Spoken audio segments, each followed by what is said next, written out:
A paz do Senhor, meus irmãos, pela graça de Deus, estamos dando início a mais uma semana da nossa leitura diária das lições da Escola Bíblica Dominical.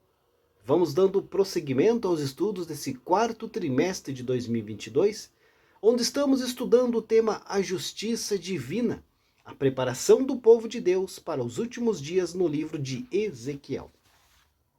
E nesta semana, vamos estudar aí a lição de número 12, que tem por data 18 de dezembro de 2022, e o título da lição que vamos estudar é Imersos no Espírito nos Últimos Dias.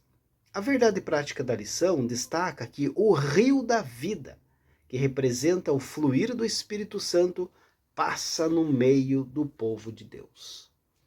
Então eu te convido, meu querido irmão, minha querida irmã, acompanhe as nossas leituras diárias desta semana, que serve como uma preparação para a lição que vamos estudar aí no próximo domingo.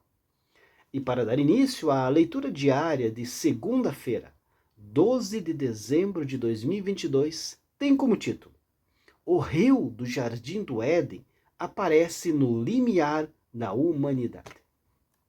O texto bíblico se encontra no livro de Gênesis, capítulo 2, do versículo 8 ao versículo 10, que diz assim: E plantou o Senhor Deus um jardim no Éden, da banda do Oriente, e pôs ali o homem que tinha formado.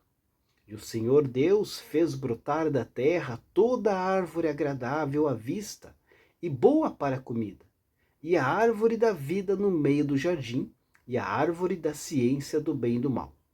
E saía um rio do Éden para regar o jardim, e dali se dividia e se tornava em 4 braços. Queridos, os rios, são aí o terceiro tópico principal de Gênesis capítulo 2, seguindo aí os relatos da criação do homem e a criação do jardim, no qual Deus os colocou.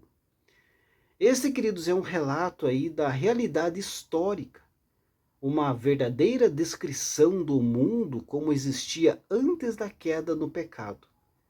Mas não é meramente uma lição de história ou geografia.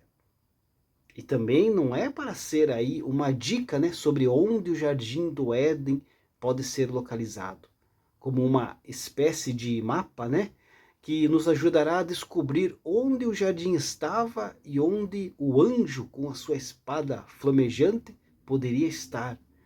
Embora esse fato aí não impediu, que alguns aí até tentassem usar essa descrição para mapear onde o jardim poderia estar. Isso é história, queridos. E é história real.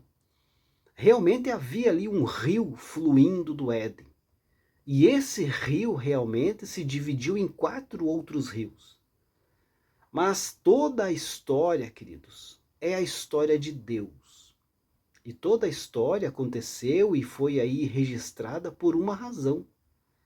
Essa passagem também, queridos, como disse o apóstolo Paulo, é útil para o ensino, para a repreensão, para a correção, para a educação na justiça, a fim de que o homem de Deus seja perfeito e perfeitamente habilitado para toda boa obra. 2 Timóteo 3, versículo 16 e 17. Então, para onde vamos daqui, a partir daqui?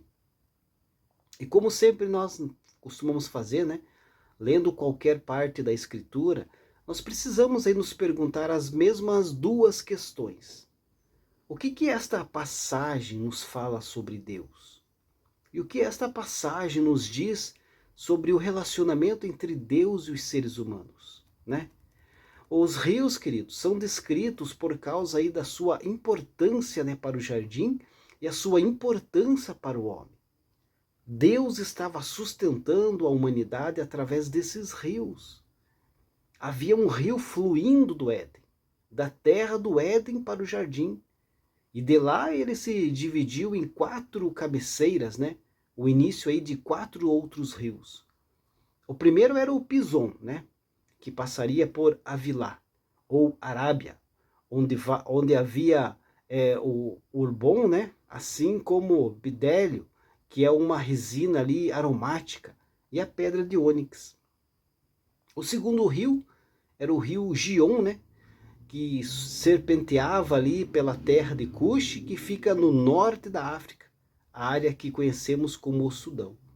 E o terceiro rio era o rio Tigre, e o quarto aí era o rio Eufrates. Deus abençoe a sua vida e uma ótima segunda-feira a todos.